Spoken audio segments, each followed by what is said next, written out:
Good day mga chong. Napapanood nyo ba yung famous na Spadman? Yung kanyang famous baked beans with cheese na baked potato. Susubukan natin gawin ngayong gabi at tuturuan ko kayo paano gumawa nito. Ito yung mga ingredients na kailangan natin. Garlic, bacon, syempre potato, brown sugar, butter, tomato sauce, white beans, saka dalawang klaseng cheese, isang Monterey Jack, saka isang red cheddar. Ito milder ang Monterey Jack pero mas mabilis siya matunaw. Ito namang red cheddar is mas mas flavorful. Mabilis lang 'to gawin. Napakasimple lang at napakasarap. Ang gagawin natin sa sauce niya na pork and bean sauce is freshly made, hindi siya in can. So, watch out.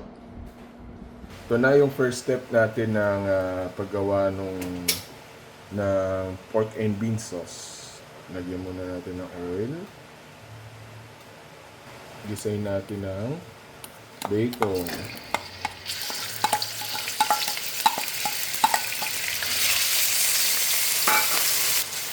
Design ng bacon hanggang maging crispy.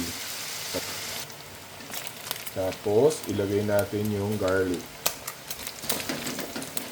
Iba-brown lang natin yung garlic para lumabas yung kanyang flavor. Add natin yung tomato sauce. Lagyan ng konting tubig. Hintayin lang kumulo. Pag kumulo na siya, ilagay na yung ating white beans na pinakuluan. Ang brown sugar to taste. Depende sa inyo kung gusto niya mas matamis o mas hindi matamis.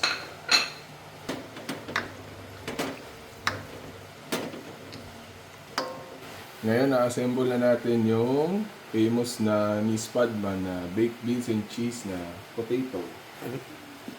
Kuha tayo ng patatas.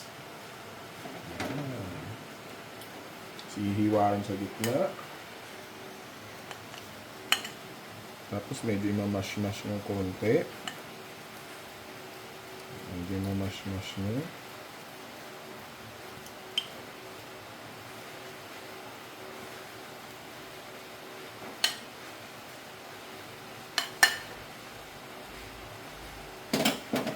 Tapos lalagyan ng butter.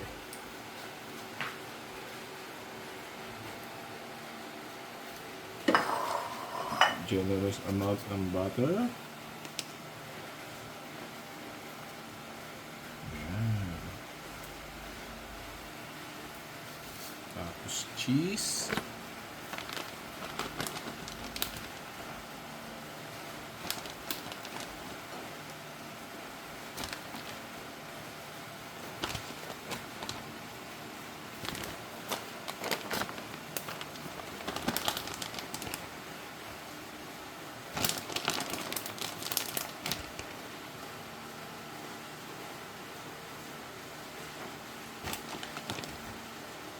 Maraming cheese talaga ang ilalagay.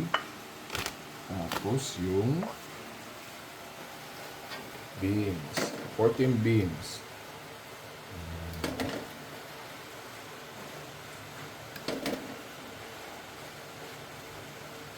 Nasa tok-tok yung beans and cheese para yung init ng beans ang tutunaw na dun sa cheese.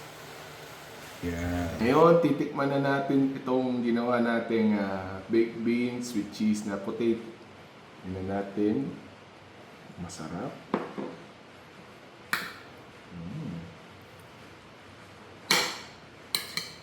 Mainit.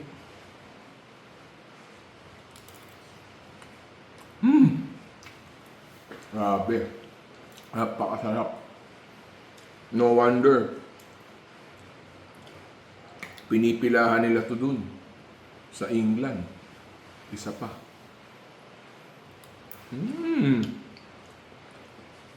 Panalo talaga.